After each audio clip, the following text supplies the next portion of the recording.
Hello everyone, welcome back to our YouTube channel preparation Mantra, जहां हम olympiad और boards दोनों का सिलेबस कवर करते हैं और दोनों के क्वेश्चंस भी डिस्कस करते हैं। तो अगर आप हमारे चैनल पे न्यू हैं तो चैनल को सब्सक्राइब करें, वीडियो को लाइक करें और अपने दोस्तों के साथ ज़्यादा से ज़्यादा शेयर करें। तो चलिए क्लास शुरू करते हैं। तो आज का हमारा जो टॉपिक है वो बहुत ही इंपॉर्टेंट टॉपिक है, क्योंकि इससे बोर्ड्स और ओलंपियाड दोनों में बहुत अच्छे अच्छे क्वेश्चंस आते हैं और इससे क्लास 8, 9 और 10 तीनों क्लास के ओलंपियाड में क्वेश्चन आते हैं। ओके, तो इस वजह से ये टॉपिक बहुत इंपॉर्टेंट है हमारा। क्या है वो टॉपिक? वो टॉपिक है laws of exponents. Okay, exponents के बारे में हमने डिटेल डिस्कशन 8 क्लास में किया है। यहाँ पे हम सिर्फ लॉज ऑफ एक्सपोनेंट पे डिस्कशन करेंगे। ओके, तो चलिए देखते हैं क्या है लॉ। तो हमारा जो पहला लॉ है वो है कि अगर हमारे पास दो नंबर है और वो एक्सपोनेंट फॉर्म में है, जैसे a to the power m into a to the power n, ये दो नंबर है, दोनों एक्सपोनेंट फॉर्म में है, दोनों का बेस क्या है? सेम है। तो अगर इन दोनों नंबर को हम मल्टीप्लाई करेंगे तो हमारा जो रिजल्ट आएगा वो क्या होगा? a to the power m plus n। Power क्या हो जाएगा? पावर ऐड हो जाएगा। आई बात समझ? इसे हम एग्जांपल से समझते हैं। जैसे हमारे पास एक नंबर है 5 to the power 2 into 5 to the power 3। Okay, तो इसका प्रोडक्ट क्या हो जाएगा? इसका प्रोडक्ट हो जाएगा 5 to the power 2 plus 3 which is 5 to the power 5। आई बात समझ में? तो बहुत सिंपल सा चीज है। तो ये है हमारा फर्स्ट लॉ। तो सेकेंड लॉ क्या है? तो सेकेंड लॉ भी बहुत सिमिलर है इससे। वो क्या कहता है कि अगर हमारे पास दो नंबर है, जैसे a to the power m, और उसको हम किसी दूसरे नंबर से डिवाइड किए a to the power n, यहां पे भी क्या है? दोनों नंबर का बेस सेम है। तो इसका जो रिजल्ट होगा वो क्या होगा? a to the power m minus n। यहां पे डिवीजन के केस में पावर क्या हो जाएगा? पावर सब्सट्रैक्ट हो जाएगा। ओके, इसे भी हम लोग एक एग्जांपल से समझते हैं। जैसे है 5 to the power 3 divided by 5 to the power 2। तो ये क्या हो जाएगा? ये हो जाएगा 5 to the power 3 minus 2 which is equals to 5 to the power 1। आई बात समझ? बहुत सिंपल चीज है। ओके, तो अब हम समझते हैं थर्ड लॉ ऑफ एक्सपोनेंट। तो हमारा थर्ड लॉ क्या कहता है? तो थर्ड लॉ ये कहता है कि अगर कोई नंबर है a, उसका पावर है m, और a to the power m का पावर है n, तो ये किसके बराबर हो जाएगा? ये हो जाएगा a to the power m into n। आई बात समझ? एग्जाम्पल क्या होगा इसका? तो 5 टू द पावर, अगर हम एग्जाम्पल लेते हैं 2 टू द पावर 3, तो इसका रिजल्ट क्या हो जाएगा? 5 to the power 2 into 3। Simple चीज है, which is equals to 5 to the power 6। आई बात समझ? एक और एग्जाम्पल इसमें हम लोग देखते हैं। क्या है वो एग्जाम्पल? तो अगर हमारा दिया हुआ है 5 to the power 2 to the power 3 to the power 4, let's say. Okay, तो यहां पे क्या हो जाएगा हमारा? यहां पे हो जाएगा 5 to the power 2 into 3 into 4 which is equals to 5 to the power 24। Okay, तो हमारा जो रिजल्टेंट पावर होगा वो क्या हो जाएगा? 24। ओके, तो ये था हमारा तीसरा लॉ। फोर्थ लॉ क्या है हमारा? तो हमारा फोर्थ लॉ ये कहता है कि अगर a टू द पावर कोई निगेटिव पावर है, जैसे a to the power minus m है, तो इसको हम लोग कैसे ऑपरेट करेंगे? तो इसमें हम लोग क्या करते हैं ना, क्योंकि माइनस पावर हमने डिफाइन नहीं किया है। जैसे a टू द पावर अगर 2 है तो इसका मतलब होता है a को हम 2 टाइम्स मल्टीप्लाई करेंगे, but a to the power अगर -2 है तो उसका क्या मतलब होता है? तो ये लॉ ये कहता है कि अगर a to the power minus m है तो उससे हम क्या लिखते हैं? 1 by a to the power m। वो क्या चला जाता है? डिनोमिनेटर में चला जाता है फ्रैक्शन के, और उसका पावर क्या हो जाता है? पॉजिटिव हो जाता है। फॉर एग्जाम्पल, अगर हमारे पास है 5 टू द पावर -2 तो इसे हम क्या लिख सकते हैं 1/5 टू द पावर 2। आई बात समझ? ये भी सिंपल सा चीज है एक। सिमिलरली अगर ऐसे लिखा हुआ है 1/5 टू द पावर -2 तब हम लोग क्या करेंगे? जैसे यहां तो ये न्यूमरेटर में ही था, अगर ये डिनोमिनेटर में निगेटिव पावर है तो हम लोग क्या करेंगे? तब हम लोग क्या करेंगे कि इसे न्यूमरेटर में लेके चले जाएंगे। जैसे ये क्या हो जाएगा 5 टू द पावर 2/1। आई बात समझ? सिंपल सा चीज है। तो चलिए अब हम देखते हैं हमारा नेक्स्ट लॉ क्या है?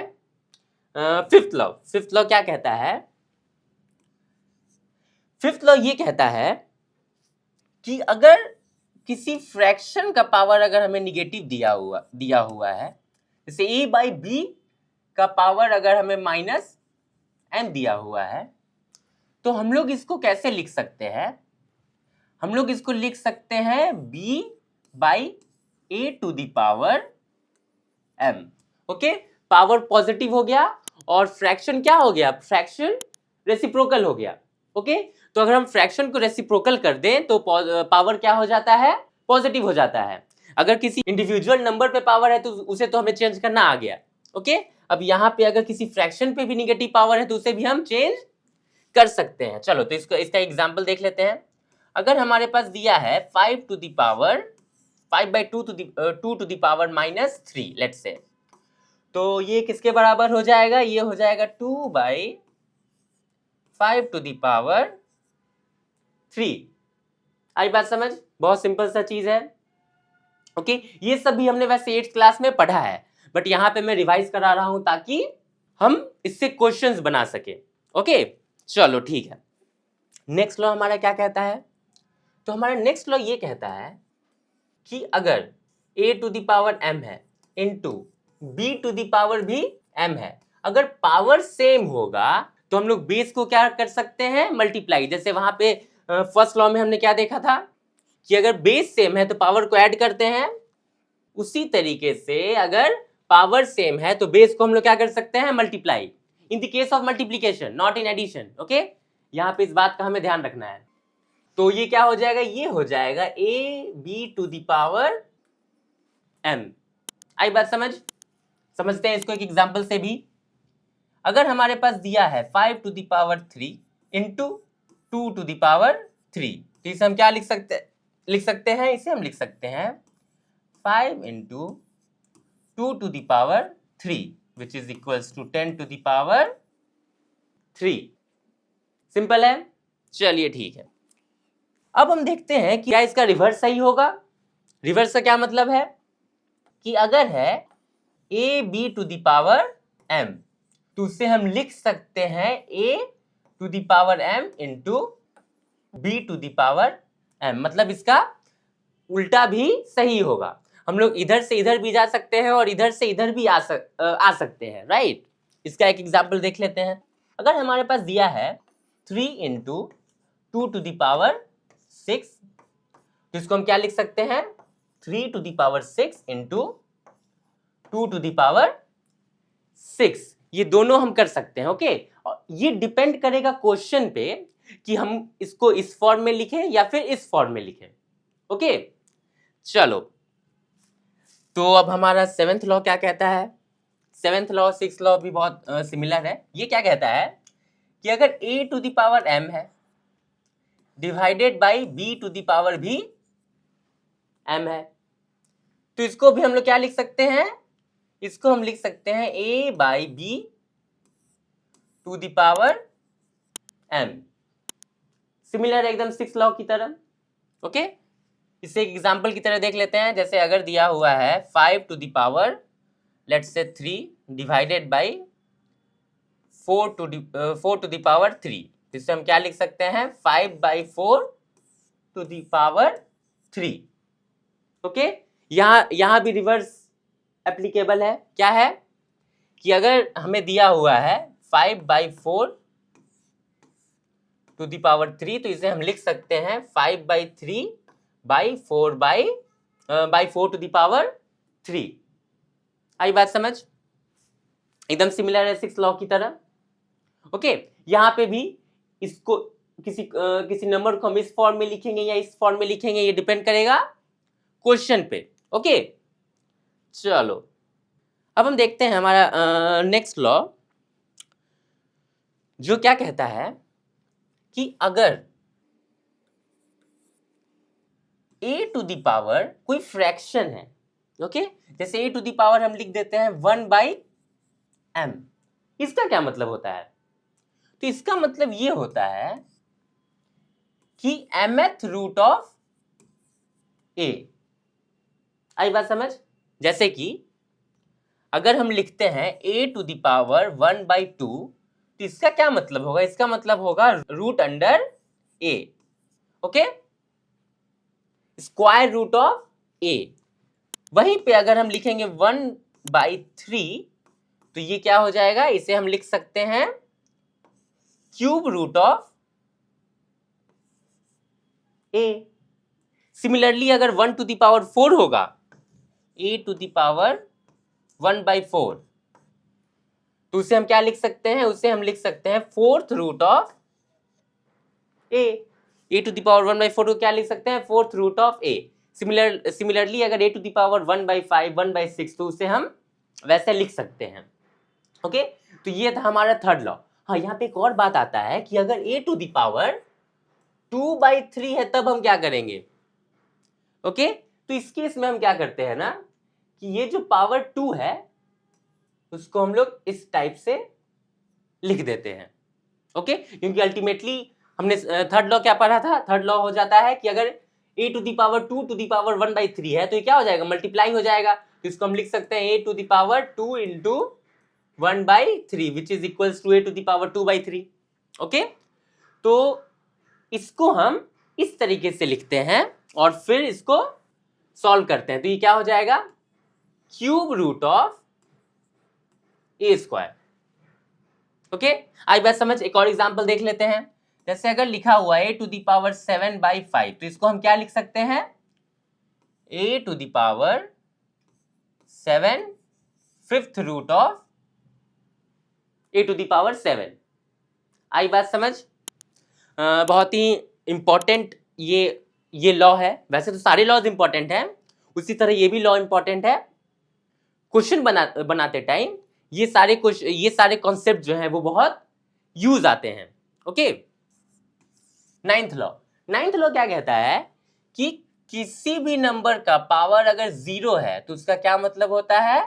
उसका मतलब होता है 1। ओके, जैसे कि अगर 5 टू द पावर 0 है तो वो भी है 1, 6 टू द पावर 0 है वो भी है 1। आई बात समझ? किसी भी नंबर का अगर पावर 0 हो गया तो उसका वैल्यू कितना हो जाएगा? उसका वैल्यू हो जाएगा 1। ओके, तो ये था हमारा नाइन्थ लॉ। सारे लॉज हमने कवर कर लिए। ओके, अब मैं सारे लॉज को एक साथ एक बार लिख देता हूं। ओके, तो ये है हमारे सारे लॉज। ये सारे लॉज बहुत ही इंपॉर्टेंट है, इससे ओलंपियाड में बहुत अच्छे अच्छे क्वेश्चंस बनते हैं। ओके, तो इन सारे लॉज को हमें समझना है और याद रखना है। ओके, तो चलिए अब हम कुछ क्वेश्चंस देखते हैं जो कि बेस्ड है लॉज ऑफ एक्सपोनेंट पे। ओके, तो हमारा पहला क्वेश्चन क्या है?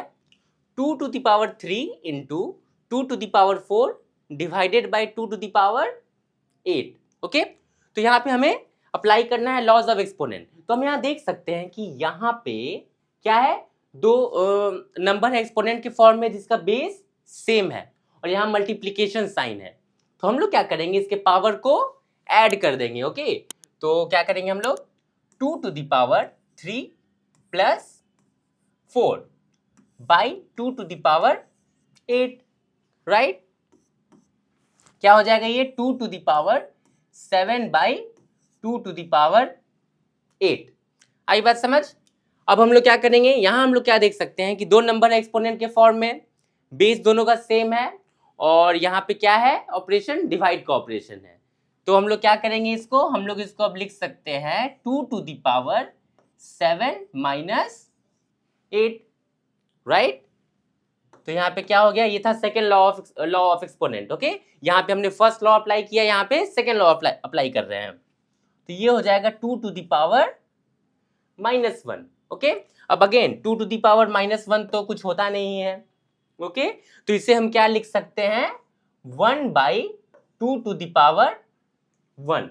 नेगेटिव पावर को पॉजिटिव कैसे बनाते हैं, ठीक है। ये कौन सा लॉ था हमारा, ये था हमारा फोर्थ लॉ, ओके। तो यहां पे हमने यूज किया है फोर्थ लॉ। तो इस क्वेश्चन में हमने देखा कि लॉज ऑफ एक्सपोनेंट अप्लाई करके हम किसी क्वेश्चन को कैसे सॉल्व करते हैं, ओके। यहां पे हमने सबसे पहले फर्स्ट लॉ अप्लाई किया, फिर second law and then fourth law. चलिए एक और क्वेश्चन देखते हैं इसमें। दूसरा क्वेश्चन है हमारा 3 to the power 2 into 3 to the power 5 का पावर -1। तो यहाँ पे इसे हम कैसे सॉल्व करेंगे, तो अगेन यहाँ पे हम first law of exponent apply करेंगे, ओके। क्या होता है फर्स्ट लॉ, बेस सेम है, मल्टीप्लीकेशन है, तो पावर क्या हो जाएगा, ऐड हो जाएगा। तो ये क्या हो जाएगा, 3 to the power 2 plus 5 2 to the power -1। ये क्या हो जाएगा, 3 to the power 7 2 to the power -1। यहाँ पे क्या अप्लाई होगा, third law, power to the power है तो पावर क्या हो जाएगा, मल्टीप्लाई। तो 7 इंटू -1 जो कि हो जाएगा 3 to the power -7 which is equals to 1/3 to the power 7। तो आज के लिए बस इतना ही, मिलते हैं नेक्स्ट वीडियो में।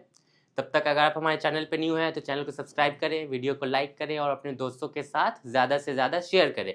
और अगर आपको कोई डाउट है किसी कॉन्सेप्ट में जो मैं यहाँ पढ़ा रहा हूँ, या फिर उस कॉन्सेप्ट से रिलेटेड कोई क्वेश्चन है आपके पास जिसमें आपको प्रॉब्लम है, तो आप हमें कमेंट सेक्शन में बता सकते हैं। हम कोशिश करेंगे कि उसका सॉल्यूशन आप तक पहुँच जाए, ओके। तो मिलते हैं नेक्स्ट वीडियो में, थैंक यू।